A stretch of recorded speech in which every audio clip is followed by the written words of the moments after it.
Evening, and just unmuted myself, okay. Let's see, did I do this last time at the end of the stream? Okay, yes I did, wonderful. Now let's see, where that... that's what I was doing, I was, scanning all the maps. And evening, everyone in chat.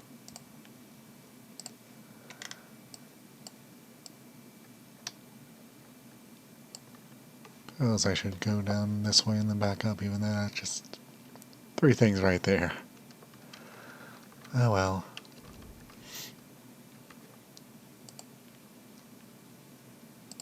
Well, at least the only one that Twitch counts, probably. Since there's probably someone in the viewer list, too. That's not counting, that's probably because they're a bot or something. And it's a small stream, so...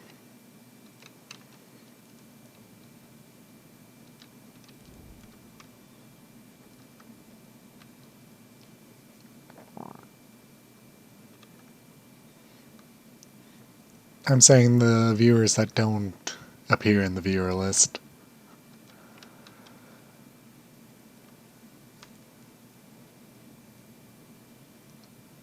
Yeah, if you look at like who's watching, there would be probably a couple more of viewers than actually are on the who's watching list, though. Yeah.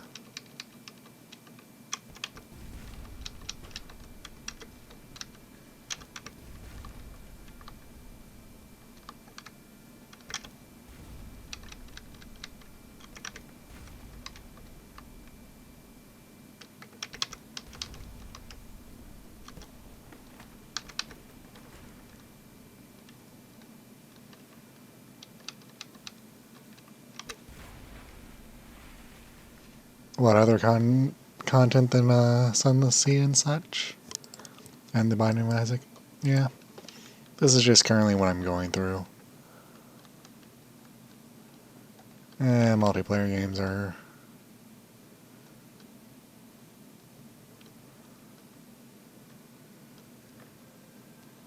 There's like a list of games under the stream I plan to do, but...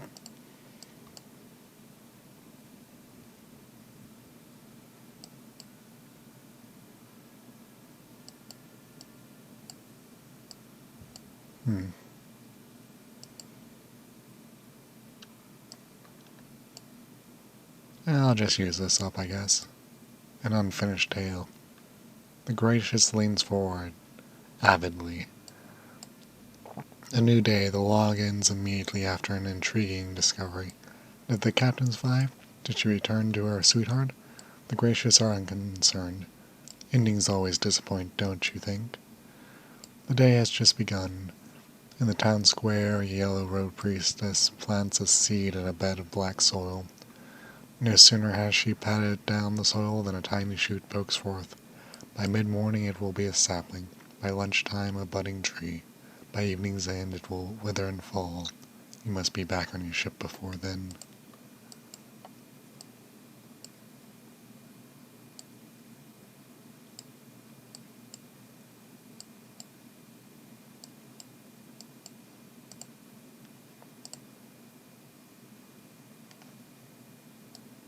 Yeah, Blazing Emerald was definitely a fun little game.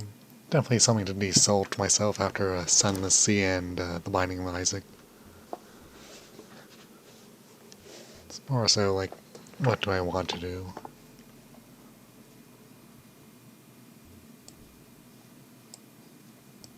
Alright, let's try this adventurous quest. I'll admit it, I had like one last look around, but we're not going to inland. The college would sniff me out soon enough. A distant light. You both climb a hill to look out over the estuary. The Z curls below, smoke rises from chimneys. The mountain glimmers on the horizon. You call her Stone, don't you? The adventuress says. The mountain, I mean. It's as good a name as any other. We have too many names for her. Just what happens.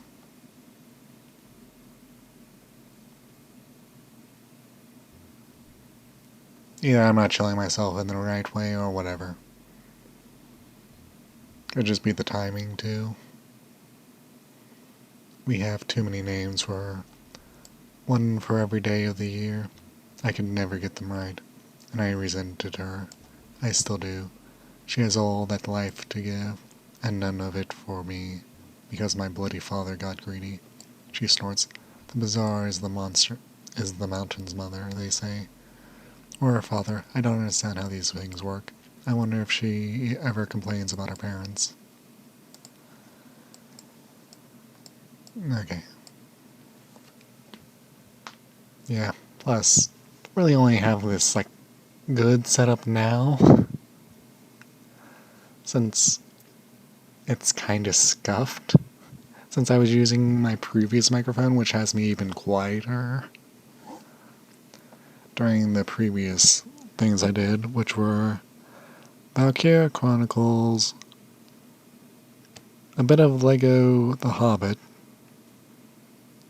A Boy and His Blob, Halo CE, and I feel like I'm missing something. Whatever, it's on my YouTube channel. Oh yeah, oh right, Akami. Those are my previous games, so... Okay, let's listen. Sister Damison's Hospital.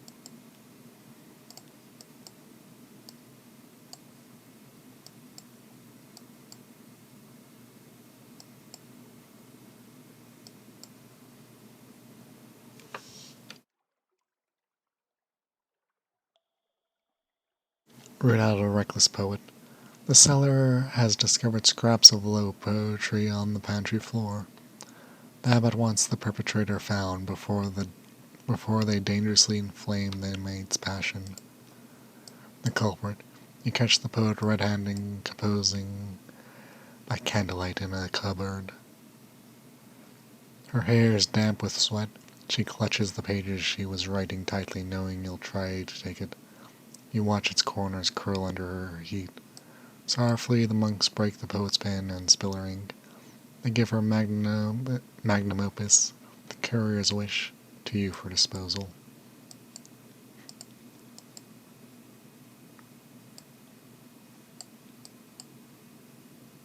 It's a 50-50, I guess. Senseless. Yeah, failed. Wonderful success. Taxonomy. You conduct interviews, record observations, track the simmering and inexorable advancement of a dozen cases of the disease.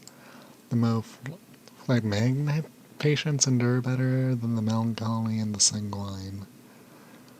The abbot commands your attention to detail. The monks are not wealthy, but they pay for your assistance with barrels of fresh well water, gold-crusted bread, and a small precious box of lemons.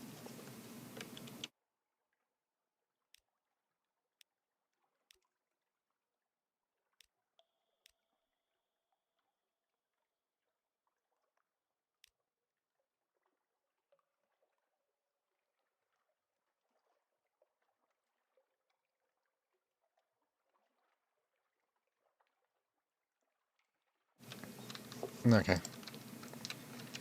Now then, let's see. Go here and just head north then.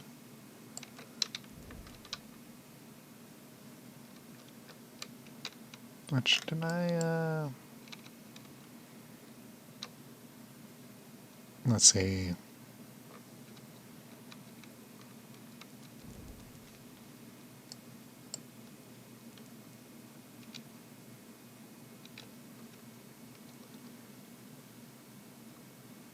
Yes, I remember what happens when I go off the edge of the map in this game. I'm not going to attempt it.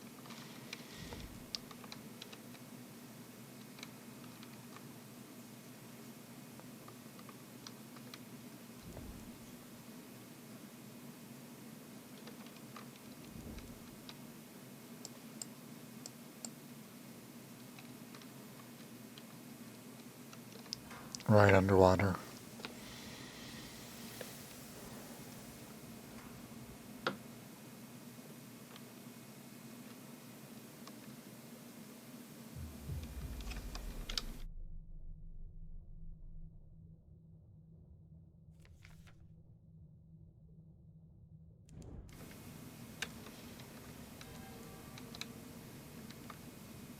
No.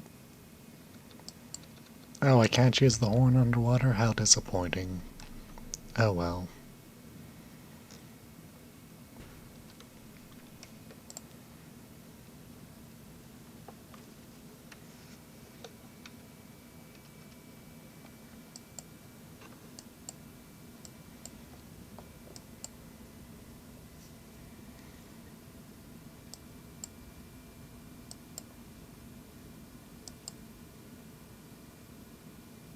Dine with the crew.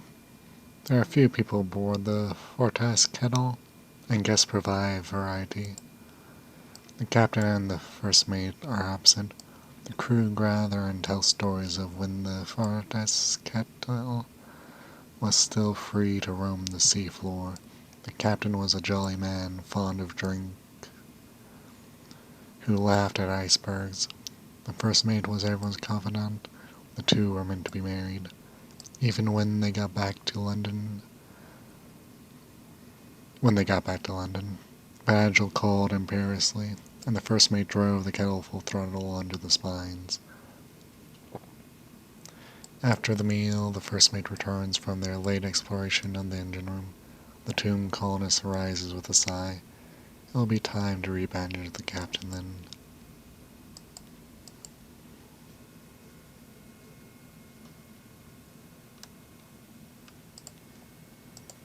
Well, it certainly wants a lot of needles out of me, doesn't it?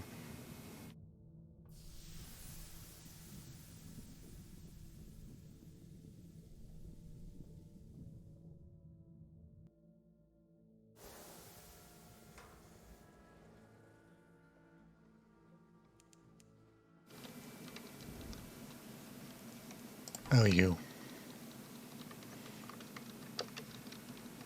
Nope. Nope, nope, nope.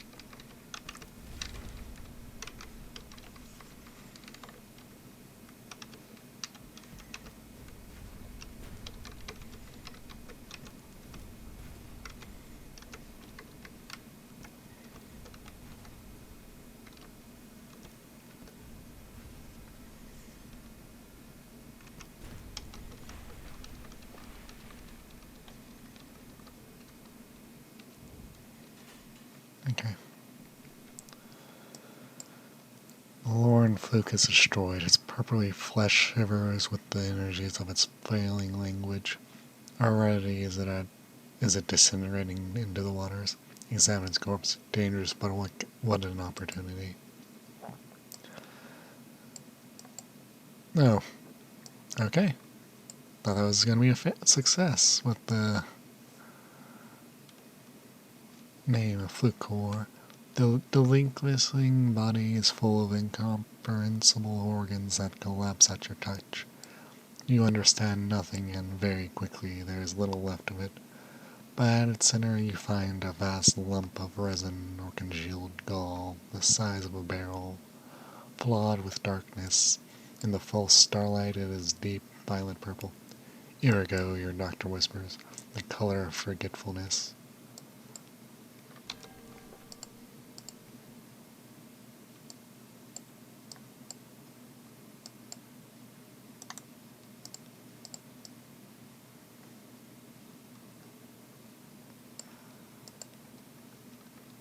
Just gonna tease me like that, game? Okay. Well, let's see if I can get the sigil Urgent Navigator fate worse than death, I guess. Rhythms can hold. Let's see, audience, yeah. Speak to the porter, yeah.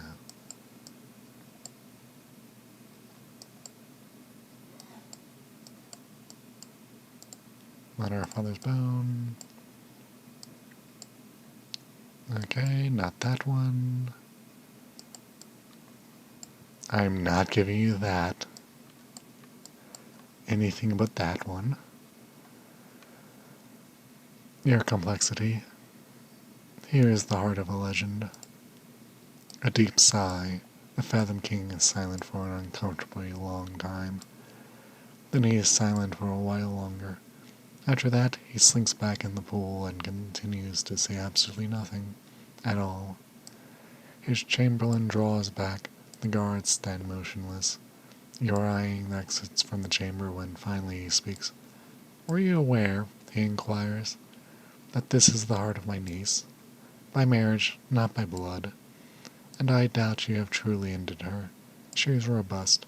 Nonetheless, he drums his finger on the rim of his throne bowl. I am part to blame. And besides, I am a power of my word. What's done is done. But I must exact payment. Honor demands it. The drowy chamberlain splits the egg away on a platter and gives you a barbed iron charm for your ship's prow. You have fulfilled my request, the king decrees, thus your reward. But I must now pronounce this curse upon you. Stand still, please.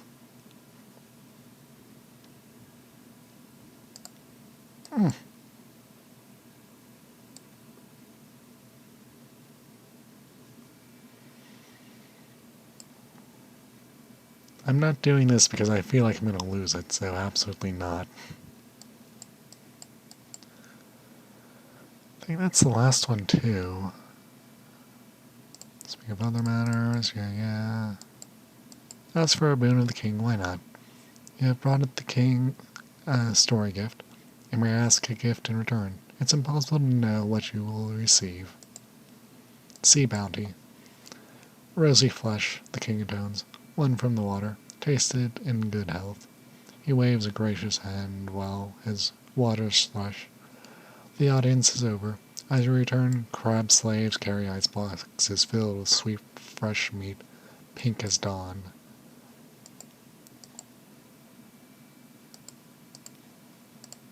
Okay. Is it the, Father's Bone story that I'm looking at for?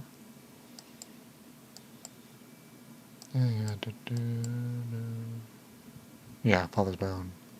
Fertility Eternal. How to Stand. Willing Guest, okay. Miracle Science, and... yeah. Okay, 4 of the things left.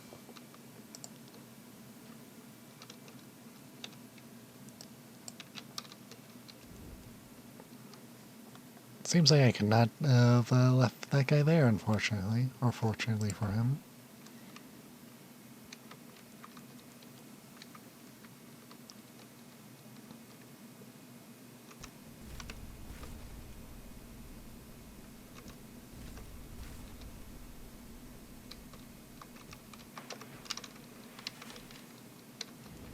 Well, that worked out pretty well.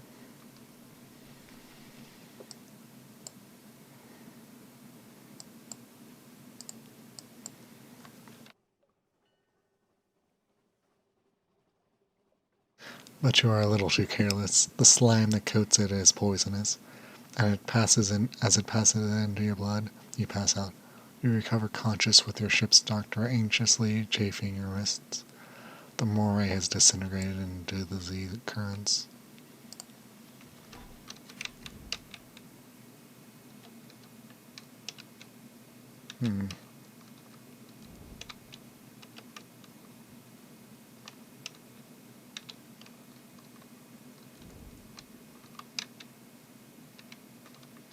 Fine, I'll come swing over here and grab this last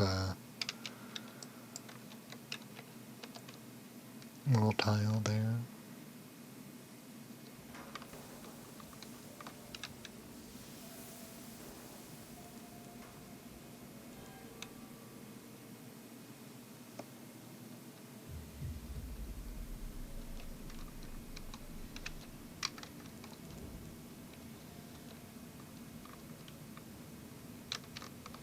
Well, hopefully I don't die at Nook.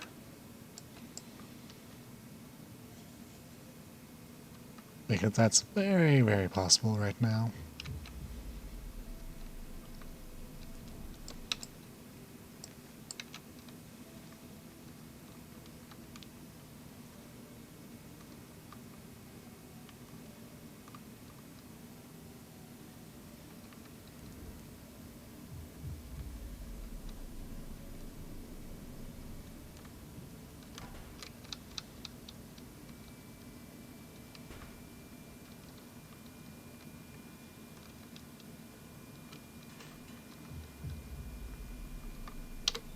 Wonderful.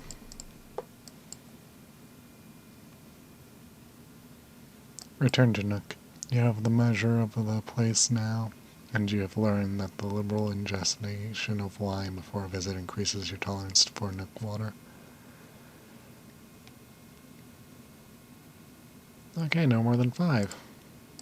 Undress for adventure. Again, you remove your clothes and put them safely in the watertight diving suit compartment. As the water rushes in, you are ready to take gulps to speed the transition. It feels less like drowning now and more like a baptism. You swim into Nook with skin and mind tingling, reborn in the airlock's cold steel. That was my last mushroom wine, huh? Chancy, okay.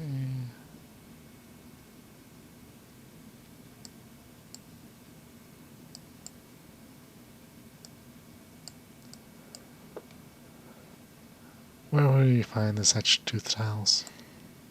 Sounds like a bad idea. You do your best, but those few Nook folk willing to help are unable to make their signing comprehensible. Okay, swim upwards. Investigate an etched-tooth house. A flinty latitudinarian keeps its upper cavities filled with compressed air, allowing a number of activities otherwise impossible in watery Nook. The external servants... I feel like the text just changed. The font, at least. The external surface of the tooth is covered with engravings. Rows of battling soldiers, some with the heads of dogs, a mountain ablaze, ships riding on a river, and each ship has a human mouth. You swim inside and up to chambers of eggy air.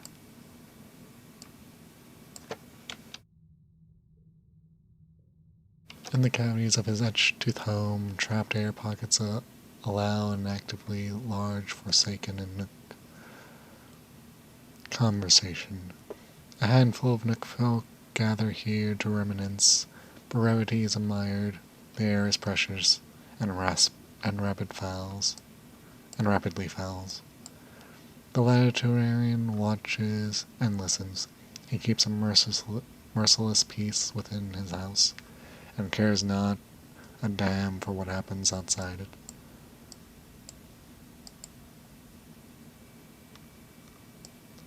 Deliver the almost dead man's letter. The flinty latitudinarian takes it suspiciously. He reads slowly. Correspondence is unknown in Nook. When he finishes, he reads it again. Fool, he says, his voice roughed and found. Tell Lorenzo that Rosenia makes her own choices, and tell him the route was never his damn fault. I take the decision to charge the gate. I missed the hyena's approach. He blames himself for too much, and I'll be damned if he's taking this one from me. It's my fault, and I mean to be buried with it. Tell him he can get his own failures, and tell him... No, never mind, too late. Too bloody late.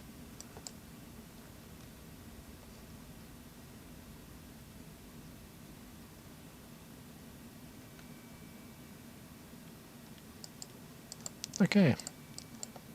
Time to leave.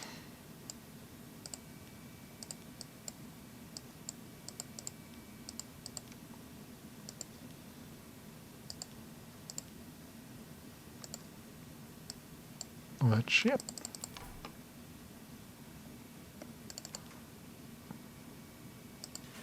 Yeah, that checks out.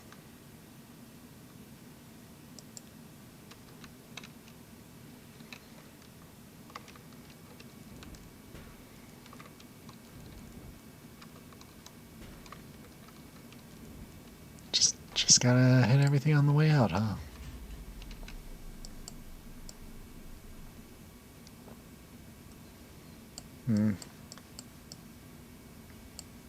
I could make a detour to the undercorral. Just to get the next part of that quest going.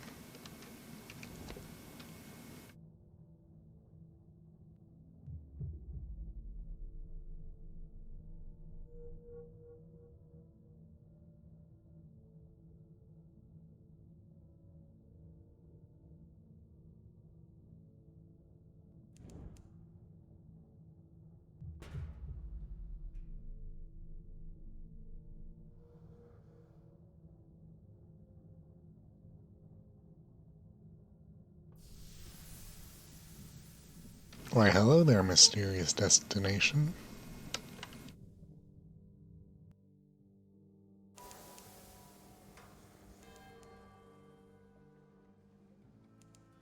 Oh, it's this place. Do not return to Cinder. Tactern functionaries walk the docks, in the uniforms of postmen. An enormous crowned statue casts a chilling shadow.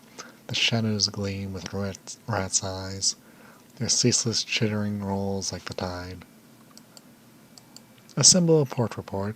You may not be very familiar with the locals yet, but you can provide a preliminary overview.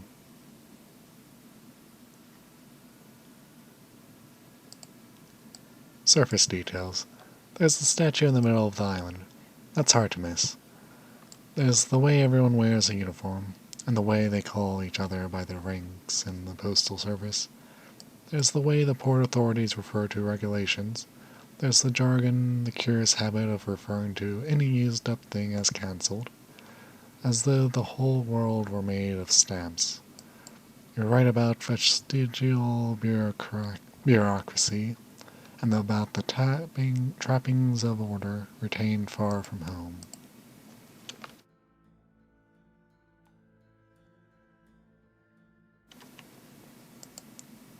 See, I'm tempted to do this now, but this is absolutely a self-contained little story about mail.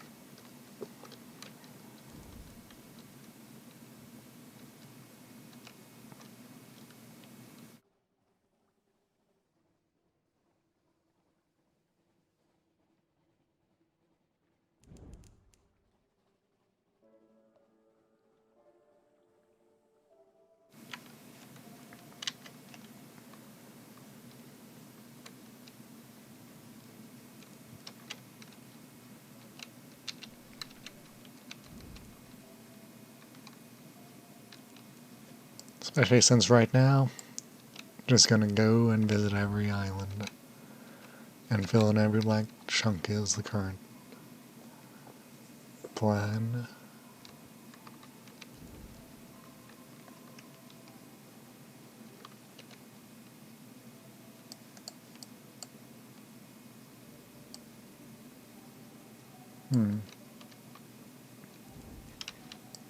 Alright, that's the current strategic information location. Consort. Hope you have a spy network, or just hope that you win the dice roll. Think I got the Shimshander port report, and the same with the whole Shimshander. It's probably gonna be nope, not that one. Yeah, Shimshander there. Not sure about this guy. Wisdom. No, and no.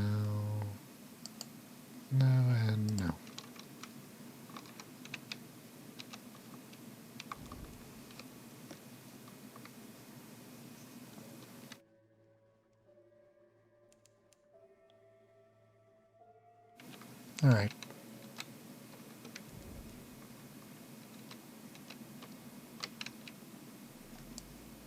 That's outside the latitude, but or is it longitude, the vertical ones, and latitude, the horizontal ones?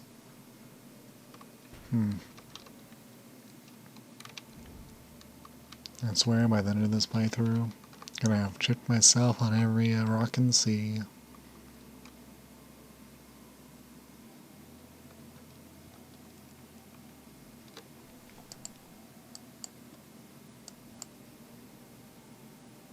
Right, that's why I need the curio for.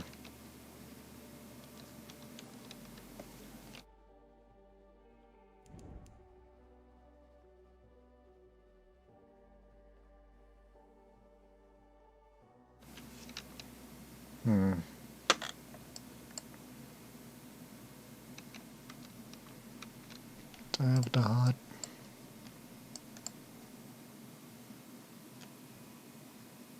Yeah, I got Godfall, so I should have the hot somewhere.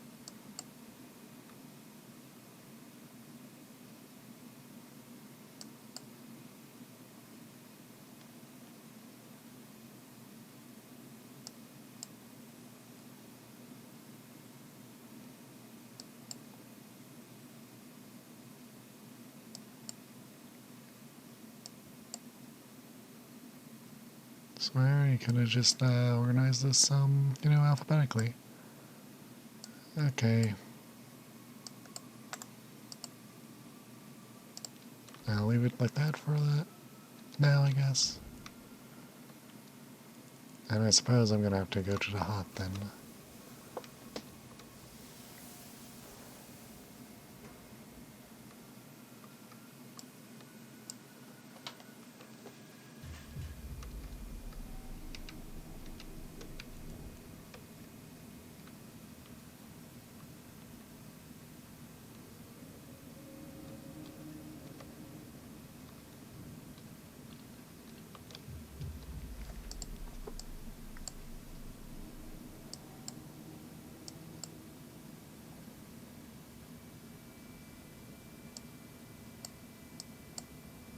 Alright, impossible challenge.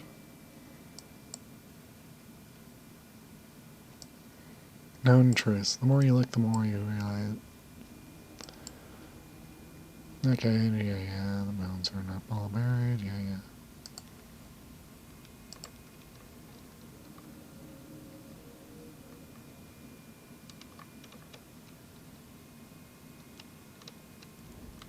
That's, I did see the Godfall,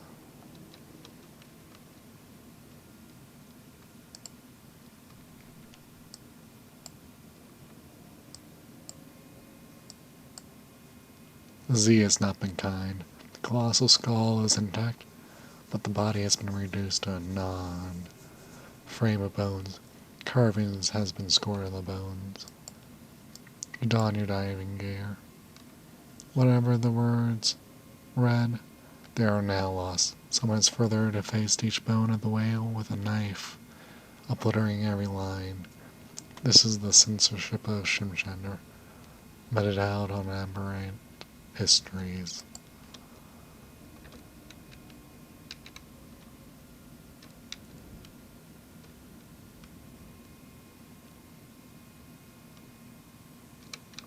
Oh! It's like, I thought those holes were making the sound, but, mouth? Eye? Eye? This is never going to be explained, is it? I do not expect it to be explained in this game.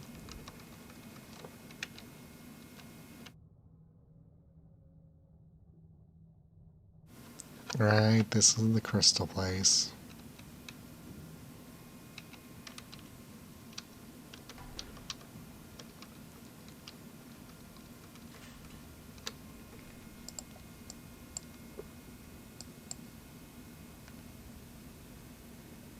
Yeah, we got the report.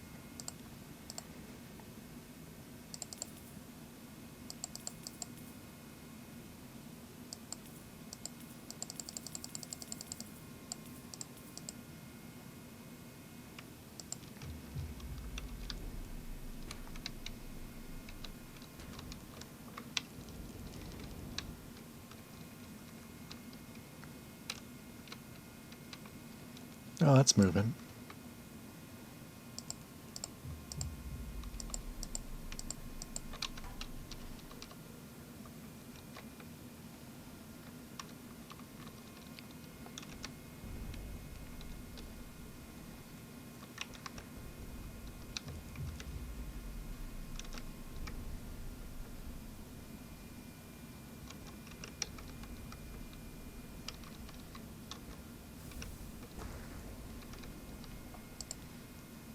Ow.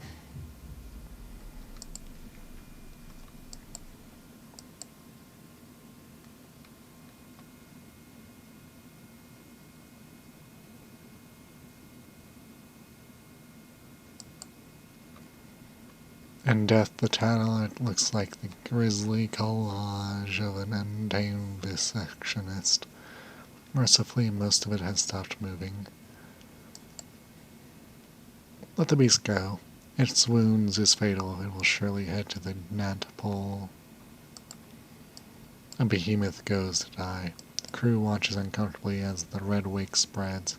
Is this mercy or cruelty? The murmured agreement continues long into the night. The murmured arguments. Long into the night. The looks they shoot you are all the harsher for the uncertainty.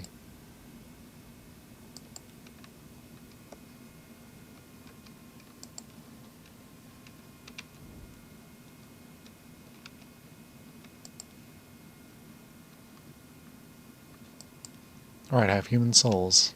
I can visit the devils at the Mount Palmerston.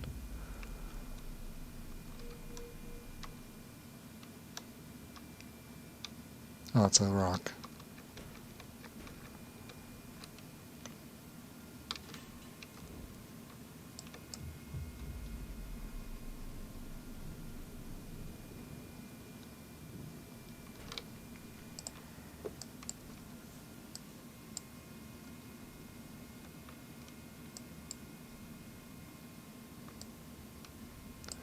Bestow the Latertarian's forgiveness. The almost dead man has less to apologize for than he thought. Just like that, forgiven? The almost dead man is agape. He insists you repeat the exchange, probing it for falsehood or insincerity. Then he shakes his head with some effort and releases an immense sigh. For a moment, he resembles a bloated, beatific cherub. Deliver a final little... Blah. I'm drinking some water.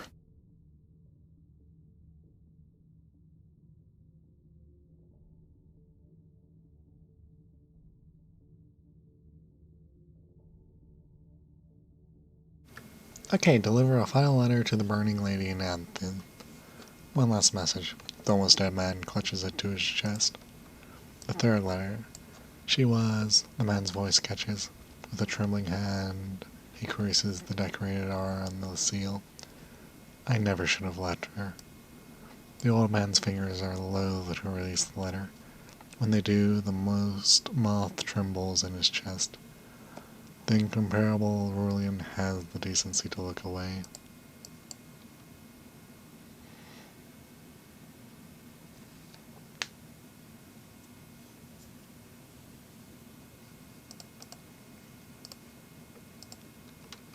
Interesting when it means I'm just gonna have to go right back here. Great.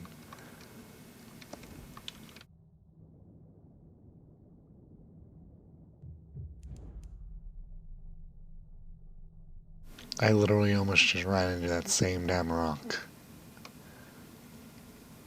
That's the one main thing about the underwater in this game.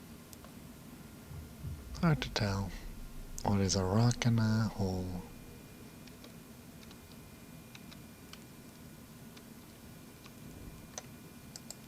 What is that? Straightforward? 96? Okay.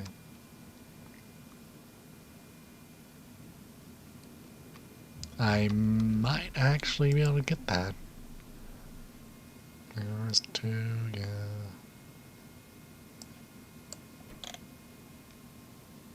I might get that, I mean get that up to 100%.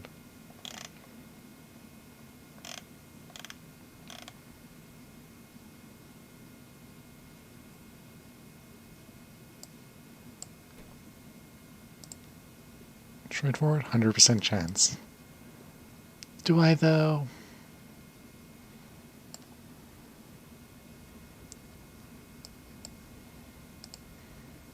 I'll pass. I'll read every letter in the next run.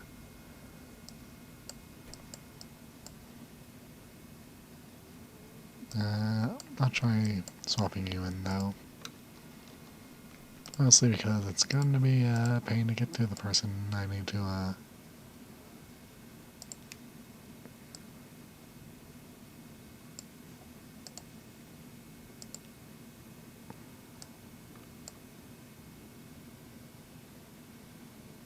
Okay, I can do it at least once. Consider your own condition.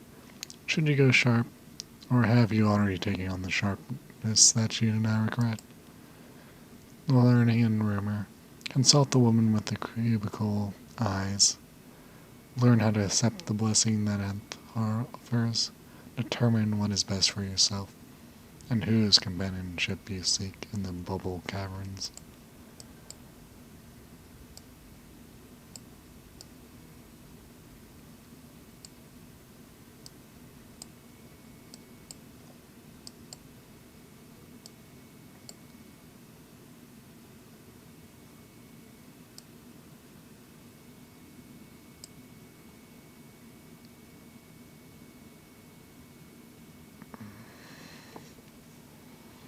Okay.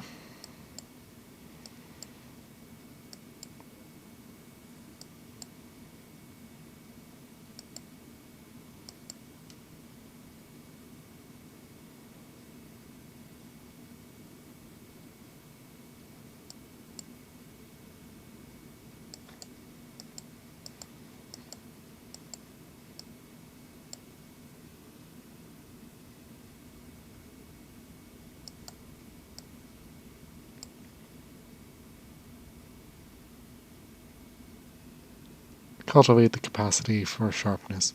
It isn't easy to go sharp as the Athenians do, but most who come here find themselves desiring the condition sooner or later.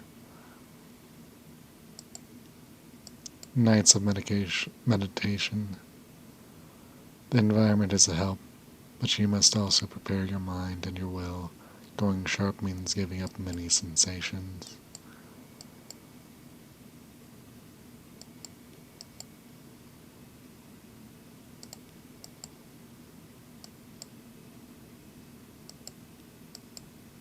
Failed. Struggle in the dark.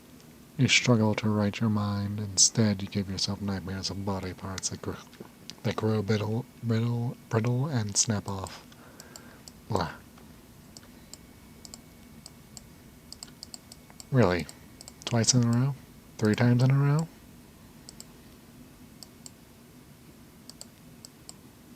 Yeah, each time higher and higher, okay.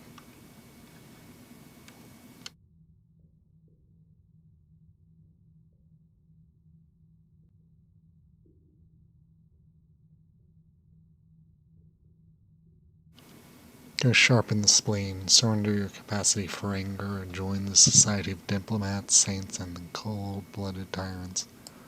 Go sharp in the liver, take on the profound indifference to toxins. Fraternize with spies, assassins, professional poisoners, and those who need to survive on strange diets. Let your lungs become a chamber of crystal. Breathe less often and more purely. Take on the companionship of divers, opera singers, and coal miners, and producers of poisonous gas.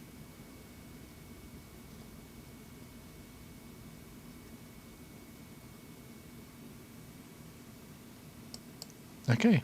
Flourish flourish in the groin.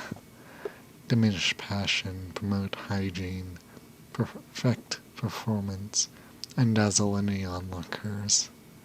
Pursue the company of anthens, nuns, celibates, dancers, and brothel habitites. Undergo the accumulation of the tongue. Give up soft speech and slow words. Come to know poets, court gestures, liars, and artisans in cipher. Mineralize your skeleton. Strength that cannot be seen is often the most praiseworthy.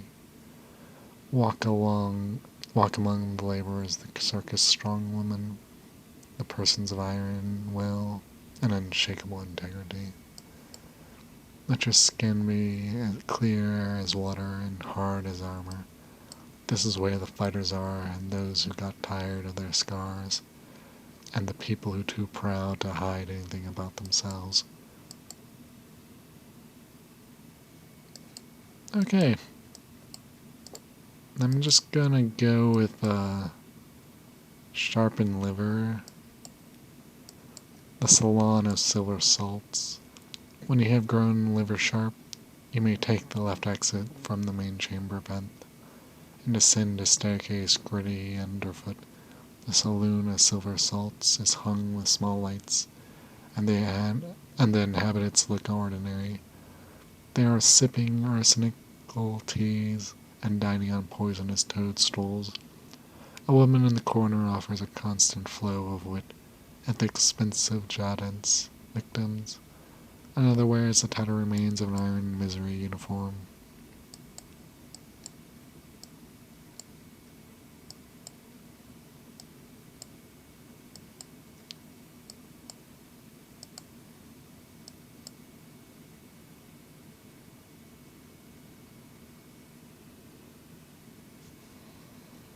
Okay, so why is it still locked then? I don't look? Yeah, whatever.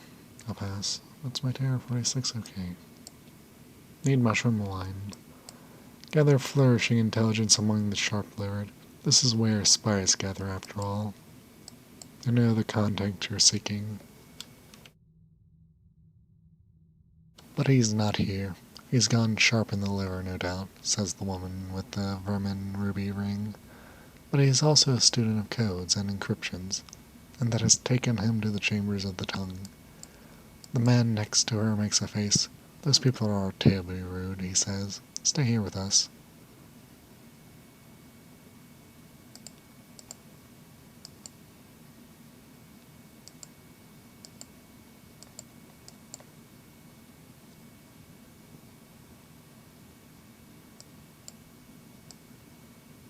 What do they speak of here? Black gloves. An accomplished poisoner is standing behind a table of vials. All guaranteed lethal, she says, but they have different taste and flavor profiles. Here, taste this one in water. It's impossible to detect. She tips a small blue bottle into a goblet and holds the drink out expectantly. Listen, she adds, if you like this sort of work, you could do worse, then go sharp in the tongue too. Learning and rumor. Consult the woman with the crucible eyes. Yeah. Sharpen the spleen. Okay. Can do the lungs. Flourish. Need sharpness too. Okay. Let's do the lungs. A salon of incense. The chamber is lined with black crystal. Braziers are lit and a low haze hanging in the air, troubling none of the inhabitants.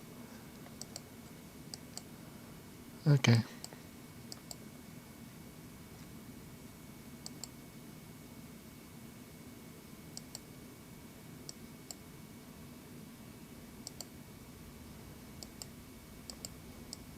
Can contribute. Okay, yeah, that's same. Follow the Pytheme exile. A hulking cray figure is visible through the smoke. It moves away through the opposite door. The speed of unhappiness. You follow. The clay man is moving fast down several corridors towards the section of Anth reserved for the bone sharp. A sight like that would not be at all extraordinary in London, but most of the inhabitants of Anth seem complacent, possibly even indolent. Hardly anyone is ever in a hurry. The man ducks into the bone burrow. A person would be unwise to follow unless they had considerable confidence in their own skeleton.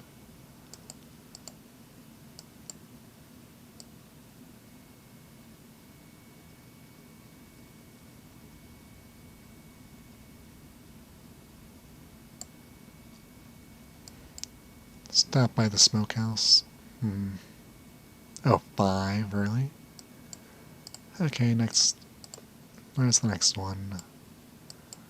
I needed to do tongue. No. Yeah, excellent. Give up soft speech. Yeah. Tongue, point, pinnacle. The sharp tongues gather on a point of rock. There is little room for newcomers. The wit is crisp and dry. The direction is precise. Nothing is slurred and nothing is said in error. Oh, this is just gonna be fun to read, ain't it?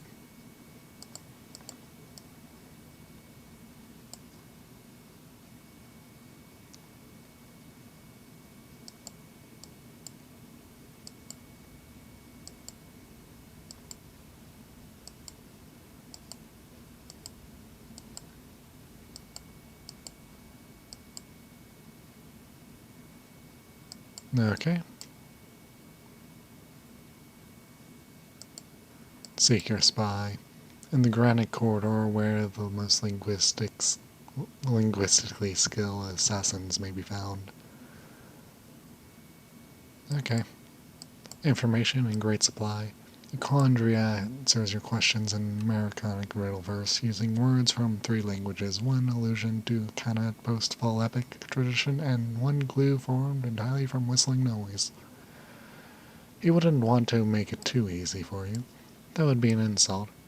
You come away with a better understanding of the strategy of Khan's glory, and more than enough information to fill your request. The Khanate may not be allowed to acknowledge the land beneath the waves, but it knows what's down here.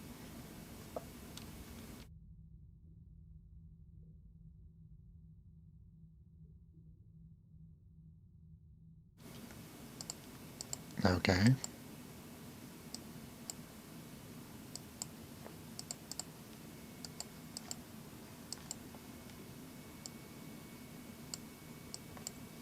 Relinquish the pursuit for now.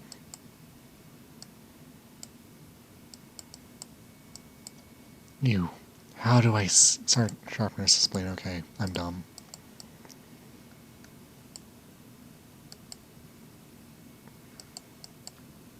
Okay, 63%. Let's see. Struggle in the dark, failed. Yeah, 70 terror, whatever.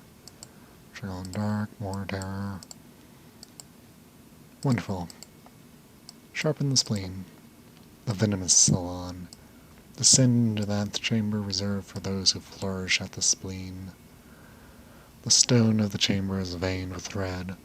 Some members of the venomous salon wear clothes that reveal the midriff, so that one can see the telltale points of the crystal from under their skin. It is a party game here to take turns reading aloud offensive letters to the London newspaper, an insulting massive from home, and to compete at not caring in the least.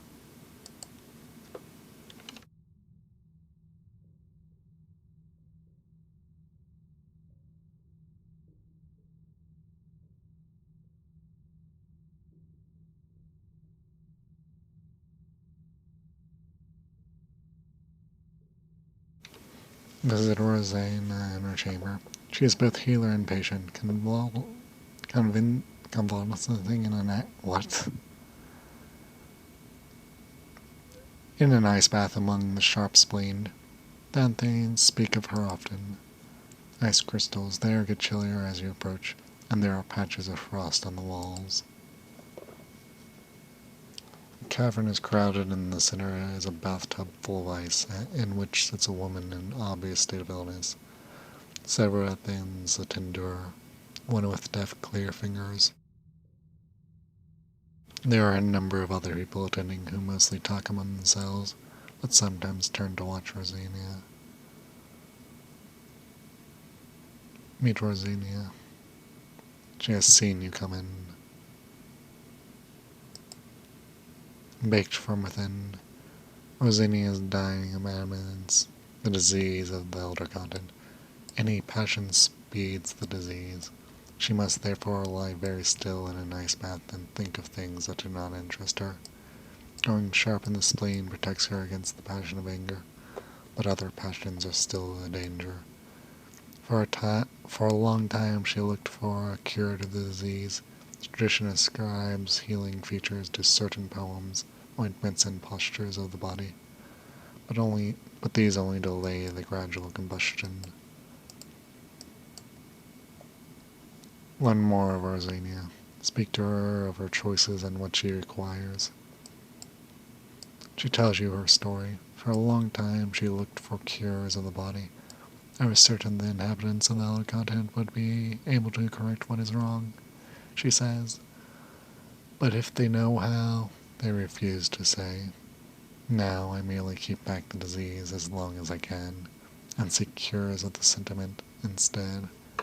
If I keep very calm, my symptoms aside, if you find anything in your travels, work of philosophy or guidance that might help me compose myself, please bring them to me. Trying to come out.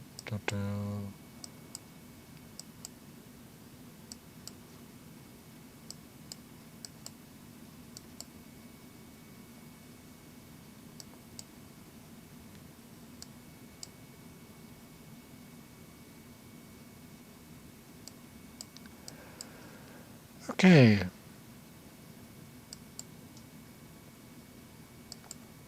Well, that's definitely gonna be something wrong.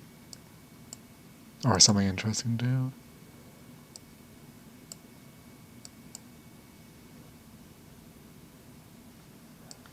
Okay, what I'm actually here for. Wispestein curls from her neck at the mention of the author's name. This must be done delicately. A love letter, carefully consumed. Rosenia will not deny the letter, but at your warning she takes every precaution. Her nurse prepares fresh ice for the tub. One sings a somber hymn. Another transcribes the letter onto separate pages, each sentence to be administered as the burning lady's disposition allows her to receive them. Rosenia reads slowly. She looks in your direction. Her expression is fierce, as though you were talking in church. You step away into the other room until she is ready for your return. Already you have seen enough. The page in her hand curls languishingly from the heat.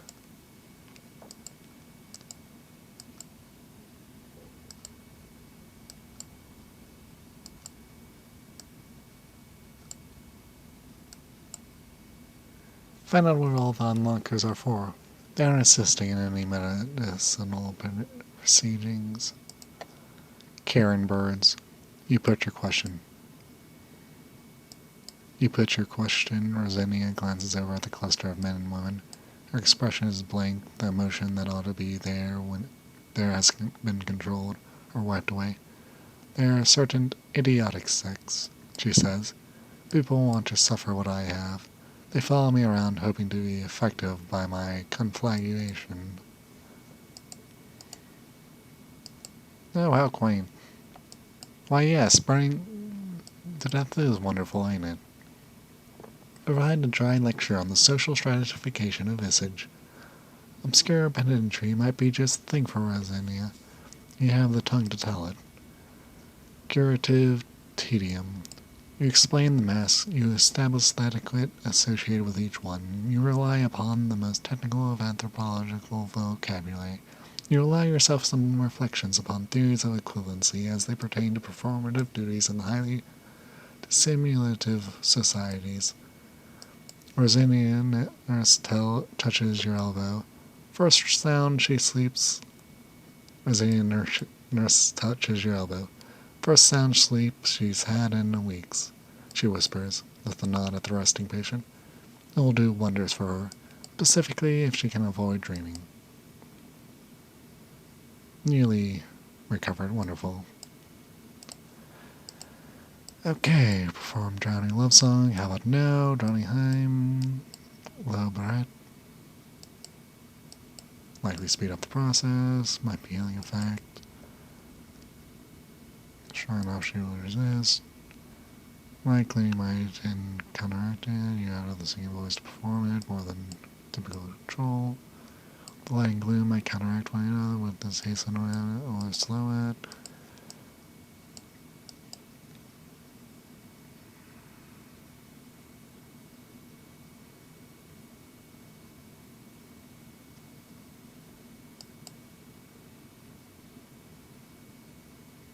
So I waits you, okay? Very bad for you. Very bad for you. Also, bad enough.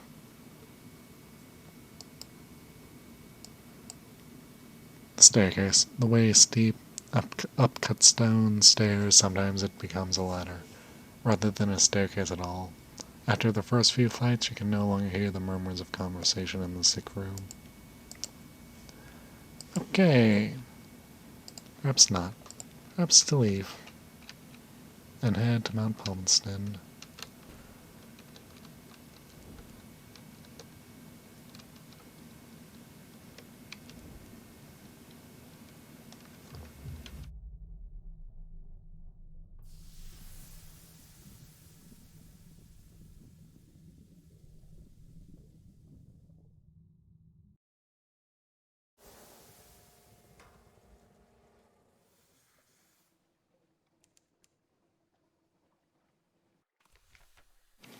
Okay, yeah, there's definitely some weird...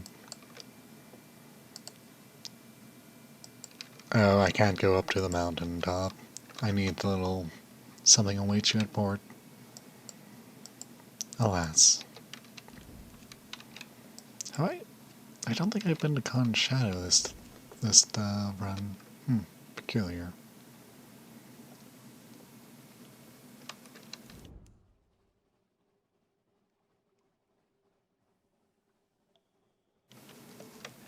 Alright, just... That's my tower, 61, okay.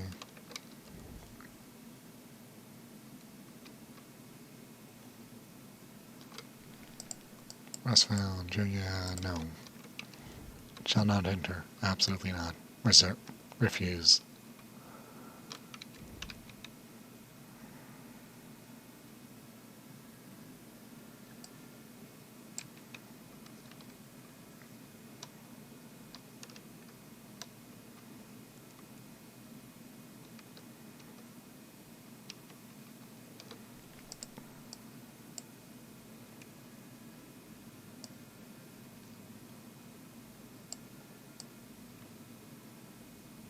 Ah, that's what that was, yeah. Ah.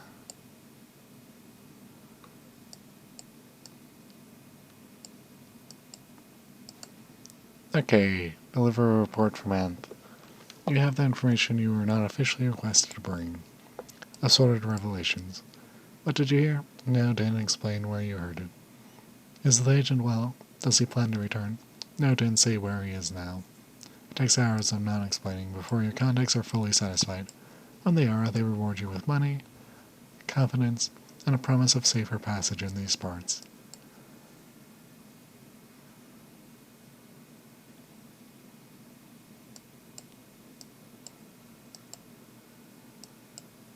Okay. Shop's nothing here.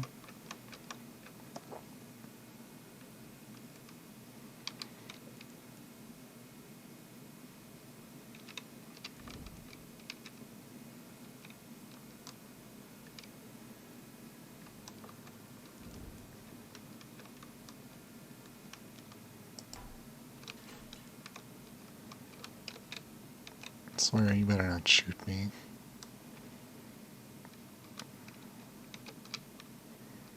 Good.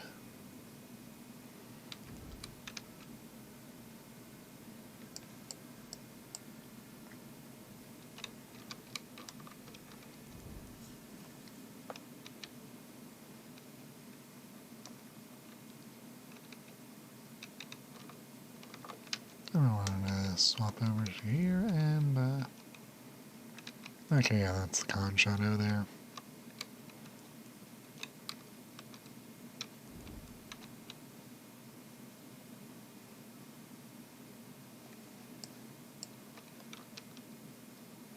Just planning out my route.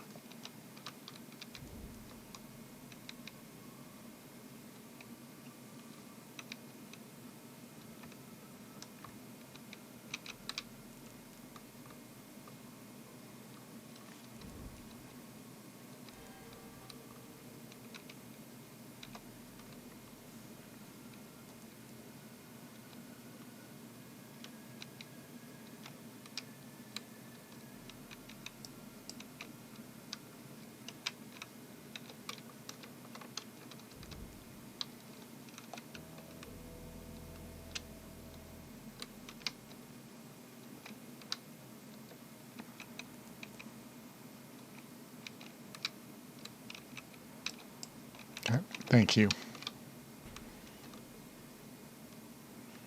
Just wondering why that wasn't popping.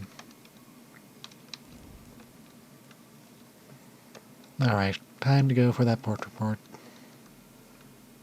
That's not here, I mean, in the... That feels extremely expensive, Dune Monster Hunter. Closely written notes. Combining debauching, speechifying, drinking, singing, speeching, poetry, and then occasionally drunken drool. Very occasionally a savage ritual murder. I wanted to buy that.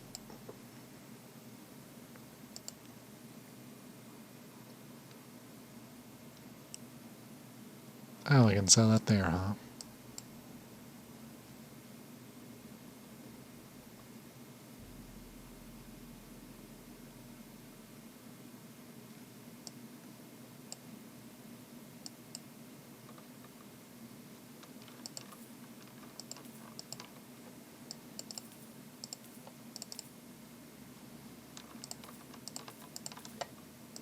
Just in case if I need that, for some reason or another. It's not taking up a hole, I'll buy them, because I don't care that I'm cheating right now. I'm here to read the stories. Even if I lose the plot thread somewhere along the way.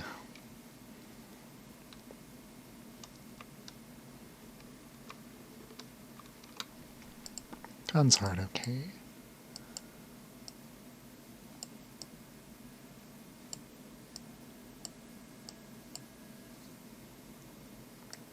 Oh, wonderful, I can just find my contact.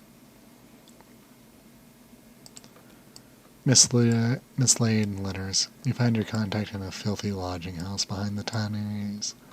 Tell them this is the last time, she says hopelessly.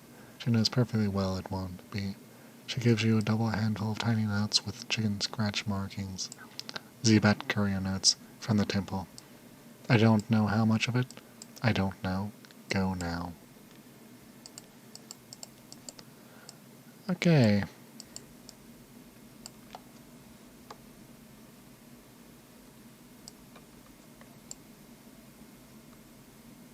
Straightforward challenge. Wonderful.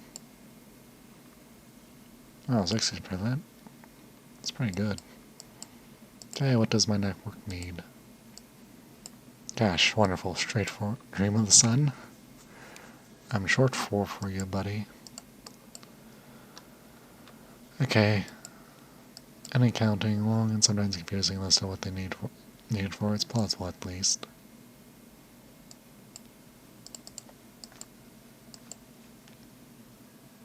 $75, okay. Port report. Precious scraps, rivalry between the Leopards and Eagle clans, the concerns about the Shallow Night raids, some appalling gossip about the traitor Empress back in London. Perhaps you should write that last one down, and move on quickly. That fell in the corner has an informer's look.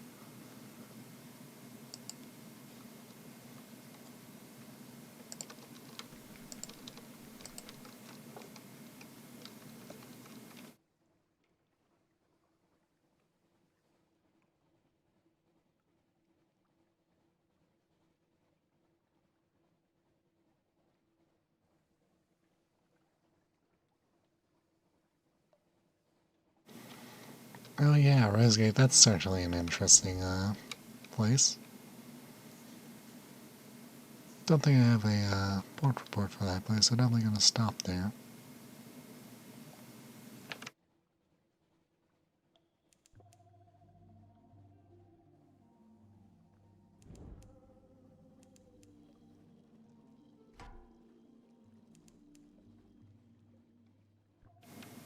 Get ignored, buddy.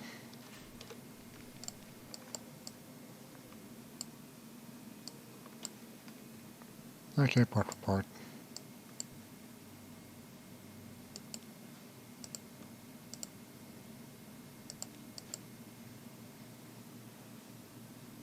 Shops, yeah.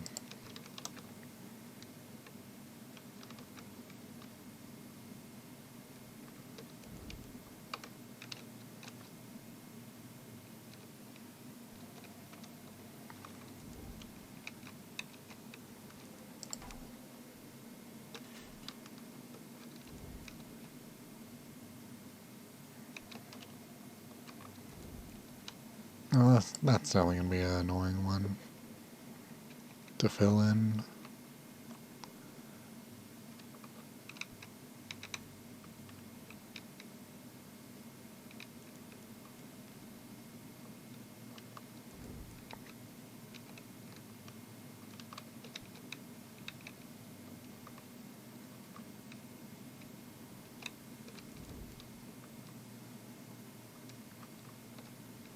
Hold on, is this a...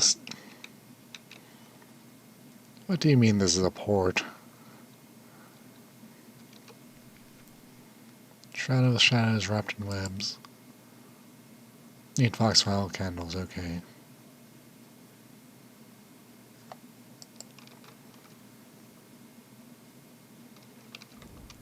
Okay, let's leave spider place, I guess.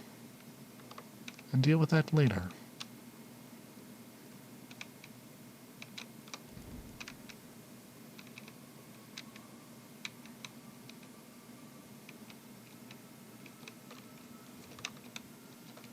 Excuse you.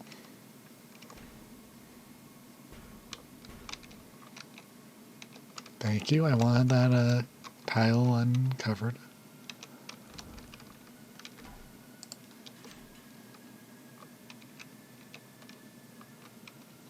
I'm actually surprised I might actually be out of little repair rats.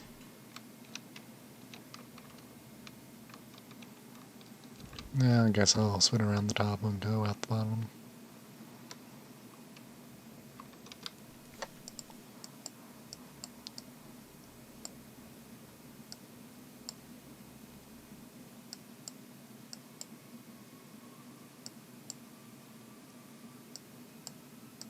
Gather intelligence.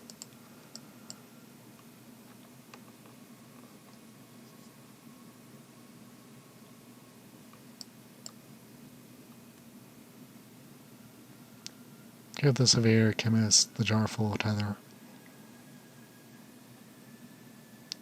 Run all the way from wreck. The chemist promised you a handsome reward. Oh, that's pretty good. A satisfied Klein. He smiles at you over his teacup. He does not drink. I commend you. Several other interesting adventurers wilted and died before you in this endeavor. He handed you a check, drains his cup in a gulp, and is soon on his own ship.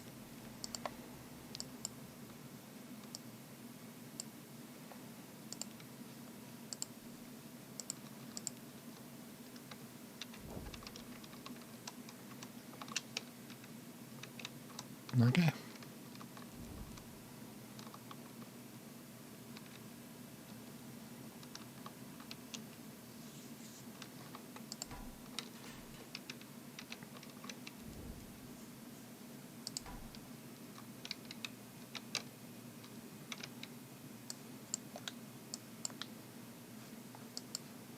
Probably can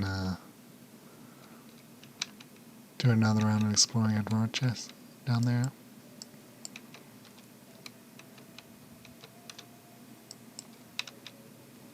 Okay, that section there I can probably wait until I start heading back north.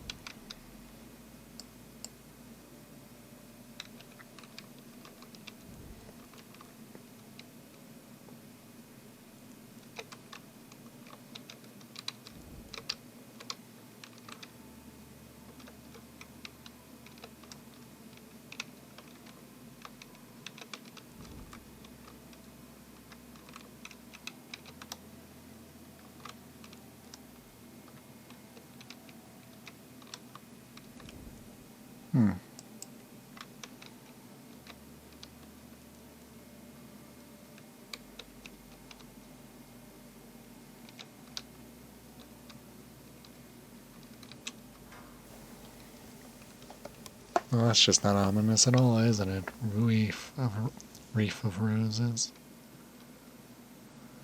Okay.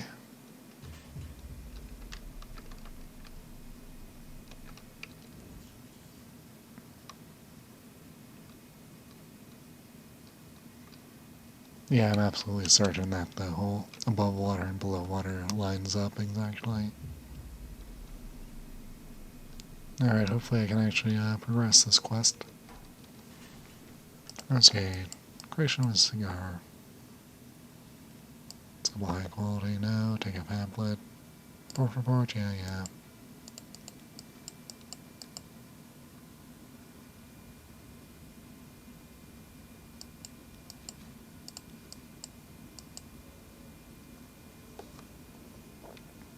Extracting the robust flavor.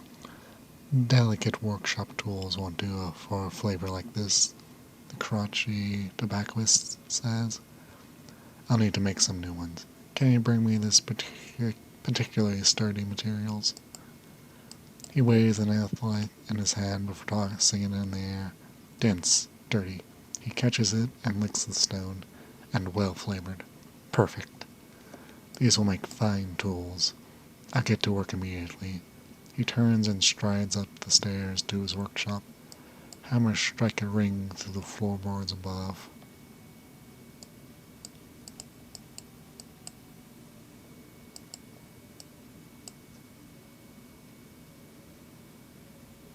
Okay.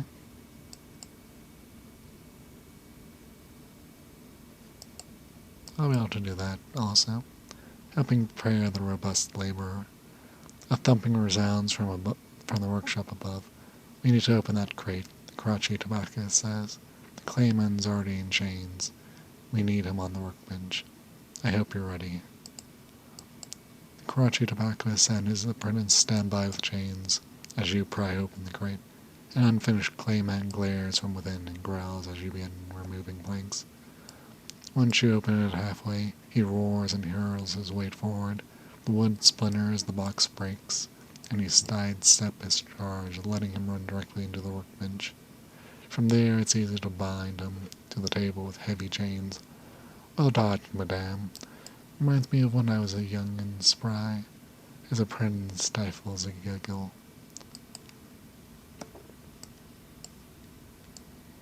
Harvest the robust flavor. A chisel rests on the glass counter. The crotchy tobacconist smiles.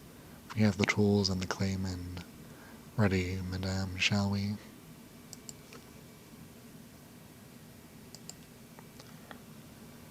The unfinished clayman struggles futilely against his bonds. He shouts threats he cannot fulfill.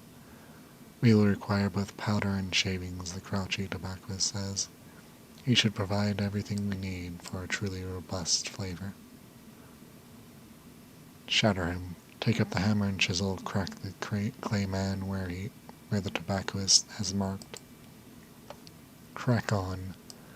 You work in a miasma of bitter dust and floor cigar smoke.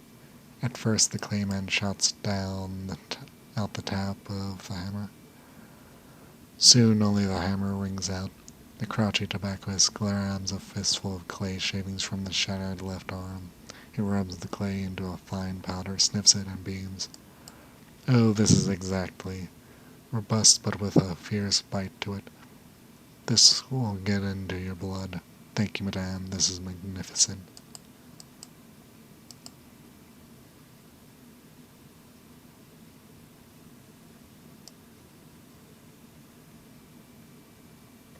Attend a free public lecture. Challenge the tobacconist to a game of cards. The creation of a cigar. Okay, so 10 more. Just need two more romantic lecture. Okay. Some wait for a bitter flavor. The dodged apprentice sits by the hearth, pursuing his journal. The master wants the cigar to have a certain weight in this. Wants to make it something that'll stick with you. Do you have something that might work? The dodged apprentice flicks through the book you hand him. It isn't long before he closes the book with a grin. This is exactly what we were hoping for, madame. Tragic and hopeless. This should prove potent indeed. Thank you. Something disquenting for the bitter flavor. The dodged apprentice licks his pencil and makes a note in his journal. We're making good progress, madame. Next we'll need something stunningly hopeless. Could I trouble you to put it together? Could I trouble you to put something together? He set 3 skulls on the counter. One is missing its jaw and has a few overlong teeth. One is missing a patch of bone in the back. Brains either blown out or bashed in. One still has an eye, not yet taken by the rod. The dogged apprentice grips your arm for support, transfixed. This is, yes, madame. I think this is what we need. Helping prepare the bitter flavor, the dodged apprentice has set out paper and pen. I have an idea, madame. Could I trouble you to write something cruel? Something to leave the reader speechless? I suppose it's an art of it in its own right. He says, crafty and unkind is still. Dear God, what did you just write? He snatches the page away and reads. He covers his mouth and whispers through his fingers. Everything I tried writing was just blunt cruelty, but that's a razor to the soul. His eyebrows raise, delighted. This will finish it off well, thank you. Harvesting the bitter flavor. The dodged apprentice prays against the hearth, blazing at the back of the shop. We've only done one last thing to do, madame, before our flavor is complete. Let's go and have a laugh. In the back of the workshop is a small cage surrounded by skulls. Inside, a once talkative Radis Faber sits in a bleeding, cruel phrase. We need to overwhelm it with bitterness, the prince says. Then we harvest it. Sneer coldly at it. It's not so talkative now, is it? Its old friends wouldn't thank you for making it less annoying, even if it's still ugly. The once tighter Radis Faber does not even shudder at your words. It only lies down in its bedding and closes its eyes. The dodged apprentice nods solemnly and lays his hand on your shoulder. We've got it now. That's as much bitterness and contempt as it can hold. I'll remove the gallbladder in a moment. The master will be so pleased we have his ingredient.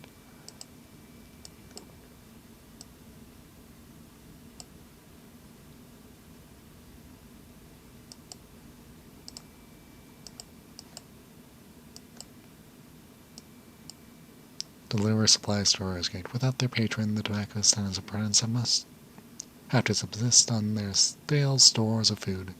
Even though the apprentice is growing grouchy, they'll pay well for fresh rations.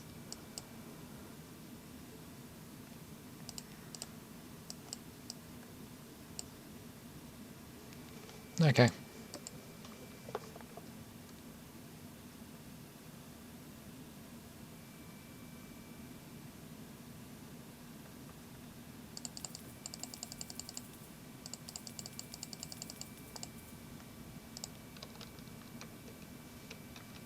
To Visage and the Isle of Cats and then Rudge.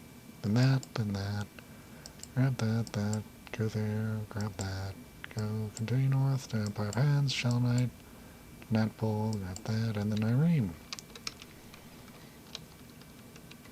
And then all the way back to London, I guess. Turn in all these port reports and, oh, you're moving.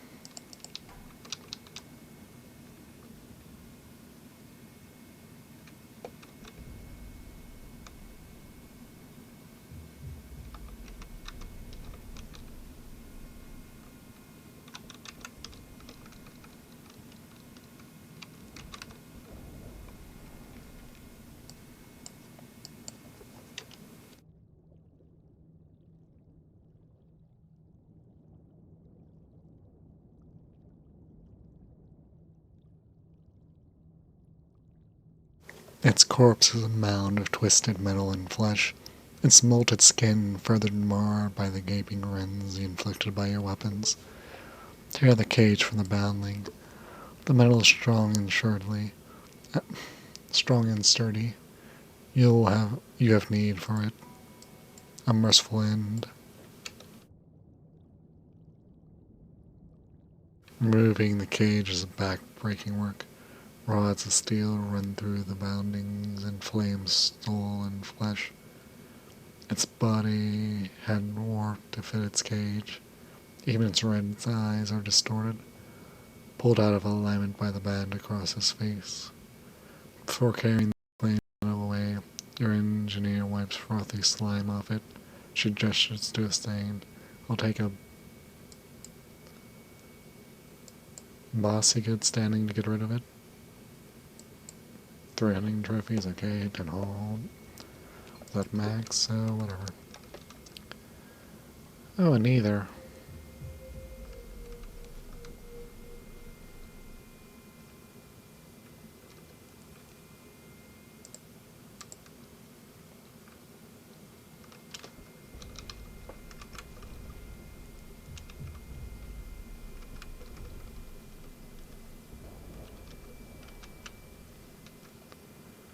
I'm gonna have to go have yeah, I'm gonna show information, yeah.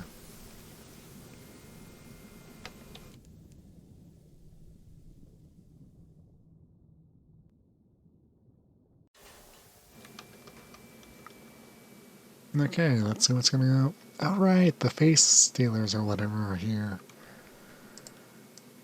Yeah, I'm not gonna go ashore. Just port and leave.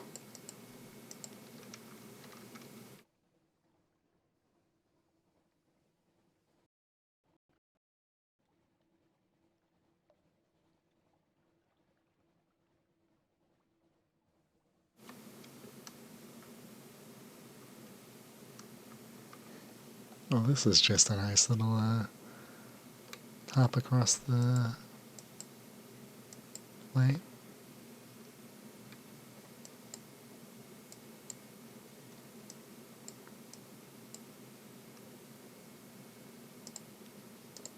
Is there actually anything up here? Perhaps not.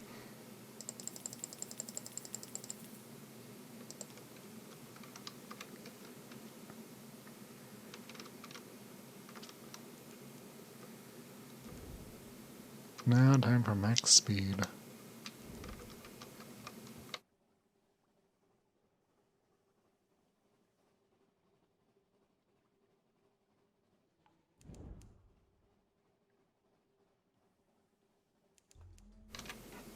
Okay, what's this restless life and truth and dreams?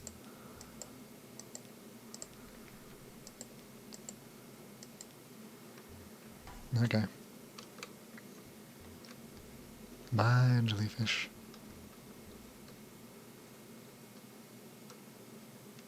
Okay, there it is.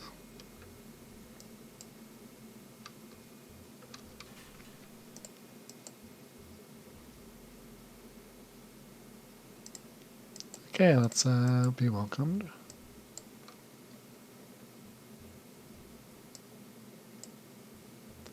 A fungus carter. Her cart is piled high with fungal blooms. Actually, is anything, yeah, same. Jars of algae painstakingly scraped from the surface of walls. She stops every few minutes to cough surreptitiously into her dyed cotton scarf, and her eyes warily when you approach. I have to take this load all the way to the sacred district, and the priests don't like it if I'm late. You inquire politely about her cough. She looks suddenly terrified. Mir, look down on me, she mumbles.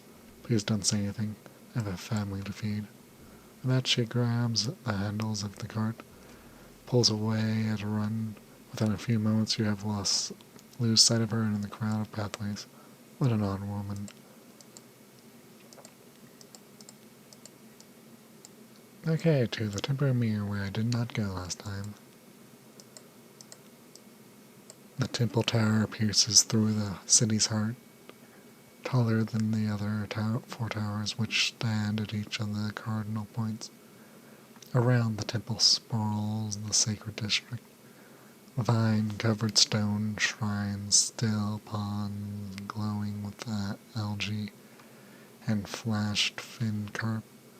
Priests in white, their wrists heavy with metal chains. There are no mirrors in the Temple of Mir.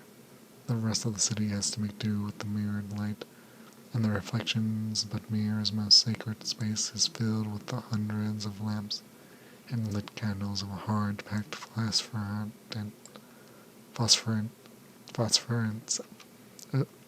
bioluminescent fungus.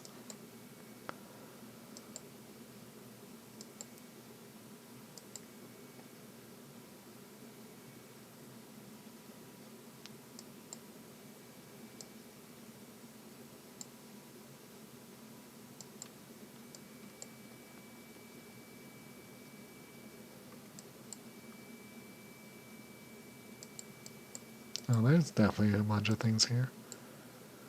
Listening to mantra sounds the least interesting. The bastard leave. Okay, dream smoke now. The virtuous equivalent of a king or governor. He is overseeing the rituals that gives you a slanted glance. Thank you for the follow.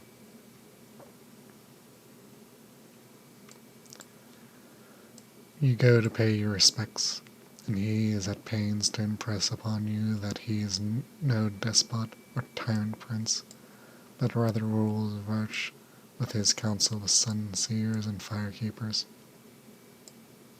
Alright. What do you think of Varch so far, Tamas? He asked.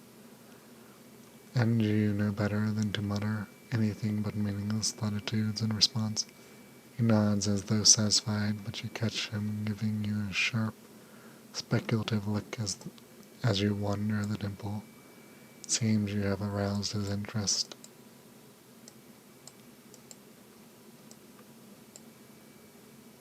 The shrine Amir. His stone-carved form is rubbed daily with glowing moss. Perhaps it is guilt which makes you think of placing a elemental relic amongst the flowers and other offerings. The Sunseers. The most important priests Amir are the Sunseers. They wear a necklace of glowing scintillant beads. They'll pay well for more scintillant.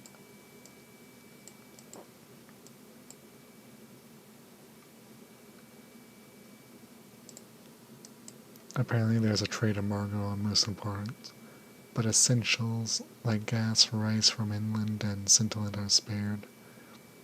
You haggle because it is required part of the process. Let's settle on a price that makes you both break into a smile. Oh, I love outlandish artifacts, how quaint. A shrine Amir.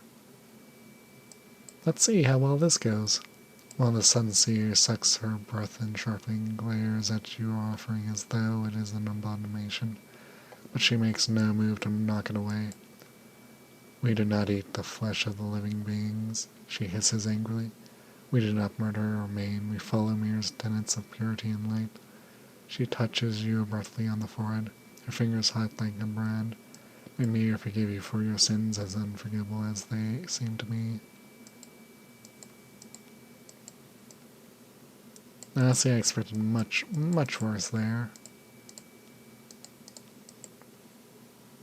Okay, the pilgrimage to Amadri. Diagrathi seeks wisdom. The sick are ready to begin a long journey. The young and the restless have made their plans. The swords of the guard have been renewed. The pilgrims is ready to begin. It is hard not to be carried along by the excitement and the anticipation of the Rashi. It seems as though half the city has joined the pilgrimage to the Mountain of Light. The other half lines the streets and hangs out from upper story windows to watch their friends and loved ones depart. Musicians play stringing tunes on the pulse brash instruments and little Kabbalish lyres, all undercut with the rhythmic sound of drums. A towering machine belt high with fungus is wheeled in the front of the procession.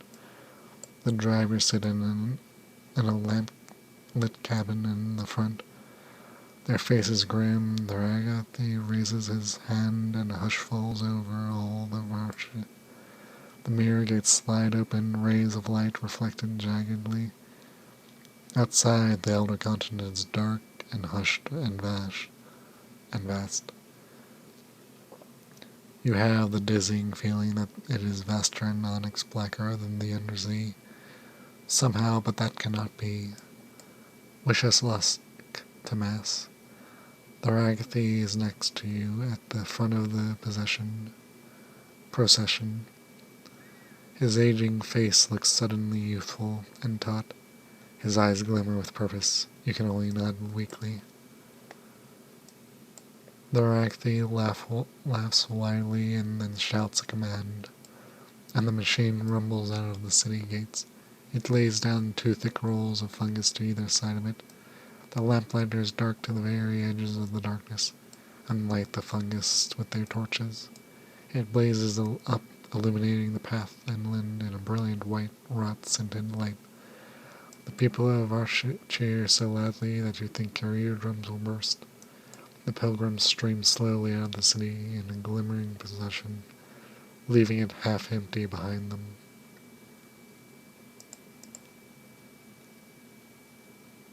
The atmosphere rush is deflated melancholy. After the pilgrims depart, time to leave. You know when to leave, beside your crew is probably growing restless.